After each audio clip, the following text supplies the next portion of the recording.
So, Mr. Rad, I have quite a lot of questions for you. And the first one is that what is the Pakistani government planning to allow the 3 month detention of terror suspects? And will this improve or worsen the political climate? Yeah, that's a very important question. एक तो ये let me just point out कि this is not the first time कि Pakistani government इस तरह का कोई law लाना चाह रही है, particularly with regards to increase in terrorism जो कि हमने देखा है पिछले हफ्तों महीनों में, particularly on our western border.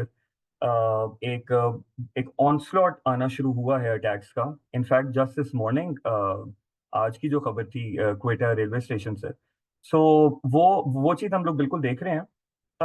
ये एक सिमिलर इस तरह का क्लॉज ये लोग लाए थे पहले आफ्टर द एपीएस अटैक 2014 का, एंड उसमें भी very similar powers, infact actually I would say almost identical powers यही उन्होंने पहले भी दी थी to the arm forces, to civil arm forces, to police forces.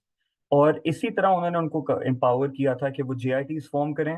वो आप 3 महीने तक सस्पेक्ट्स को डिटेन कर सकते हो, आप उन पे इन्वेस्टिगेशन करें, उनका पूरा बैकग्राउंड चेक करें. And also let me just point out कि Pakistan is not the only country जो इस तरह की कुछ चीज़ करता है. After the 2005 London bombings in the UK, उन्होंने भी सिमिलरली इसी तरह का एक अमेंडमेंट लाए to their human rights act, the act जो कि लोगों के राइट्स को इंश्योर करता है यूके में.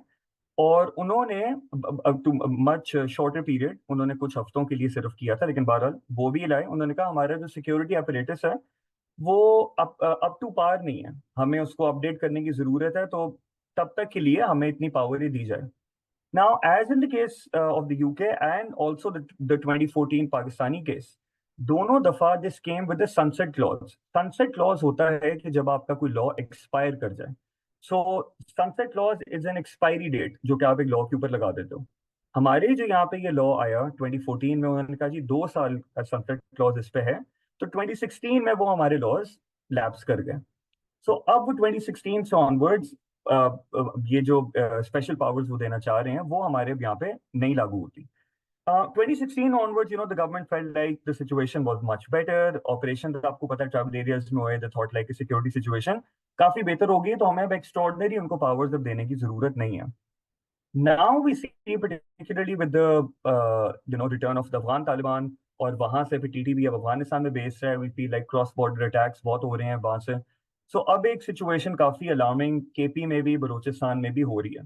सो सिमिलरली वो इसी तरह की पावर्स अब वापस लाना चाह रहे हैं. सो एक तो I just like two point out कि एक लेजिटिमेट सिक्योरिटी कंसर्न तो है, वो बिल्कुल है कि हमारी सिक्योरिटी फोर्सेस पे और स्टेट इंस्टॉलेशंस पे अटैक्स हो रहे हैं वहां पे. But living in Pakistan, truth is often stranger then fiction. आपको पता है कि हमें कुछ चीजें जरा बिटवीन द लाइंस हमें बहुत ज्यादा चीजें देखनी पड़ती हैं और पढ़नी पड़ती हैं. जो किसी का भी ह्यूमन राइट्स पर अगर नजर है पाकिस्तान में, उनका जो मेन कंसर्न है वो ये है, how do you define a terrorist. इसके लिए हमारा जो सबसे बड़ा कंसर्न है वो ये है. नाउ अगर आप वो बिल देखो, it is just been tabled in the parliament, तो अभी पास नहीं हुआ. उसमें उन्होंने काफी सारी कुछ डेफिनेशन बीच में लिखी हुई हैं. फॉर एग्जाम्पल कोई भत्ता ले रहा है या कोई टारगेट किलिंग कर रहा है तो चलो ठीक है, उसकी तो हमें समझ आती है. बट कुछ और बीच में लैंग्वेज भी है. फॉर एग्जाम्पल उन्होंने उसमें लिखा हुआ है रिलेटिंग टू द सिक्योरिटी और डिफेंस ऑफ पाकिस्तान. अच्छा, एक काफी ब्रॉड एक नेट है कि security and defence of Pakistan. उसके बाद उन्होंने कहा एनी पर्सन जिसके खिलाफ कोई रीजनेबल कंप्लेंट आई हो या कोई क्रेडिबल इंफॉर्मेशन हमने रिसीव की हो उस बंदे के खिलाफ, या कोई रीजनेबल सस्पिशन उसके खिलाफ हो, तो हम लोग उसको भी रोक सकते हैं.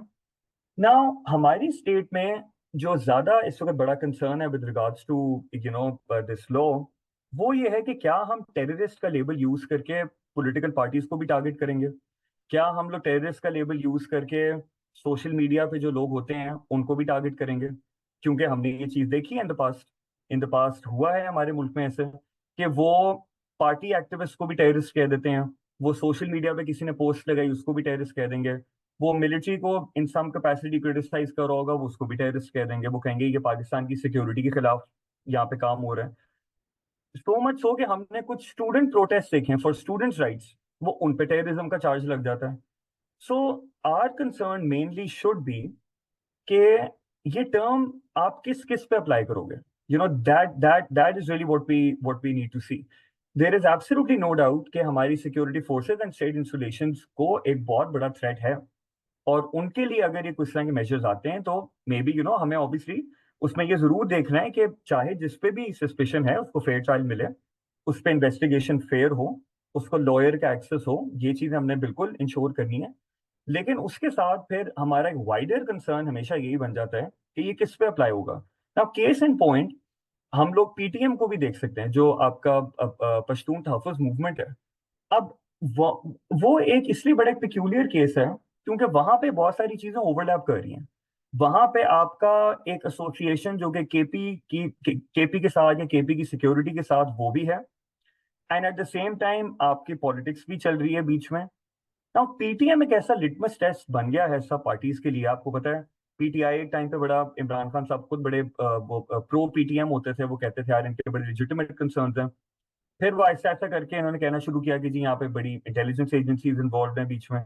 So these cases can become very vague, और उस हिसाब से फिर लोगों के राइट्स कौन से इंश्योर हो ना हो, आप किसको टेररिस्ट कहेंगे किसको नहीं कहेंगे, ये वाली चीज थोड़ा सा फिर हमें एक मर्की वाटर्स की तरफ ले जाती है। Last point I would just like to add कि ये वाला भी जो अमेंडमेंट है, this is also for 2 years, इस पे भी 2 साल की एक्सपायरी लगी हुई है। This has also come with the sunset clause, so this is not gonna be there forever. 2 साल बाद इसका रिव्यू होगा। एट दैट पॉइंट अगर उनको लगा कि सिचुएशन अब बेहतर है तो शायद 2016 की तरह फिर उसको ना रिन्यू करें। So that is quite likely, but इसमें पिटफॉल्स हैं that that we should be very very concern about.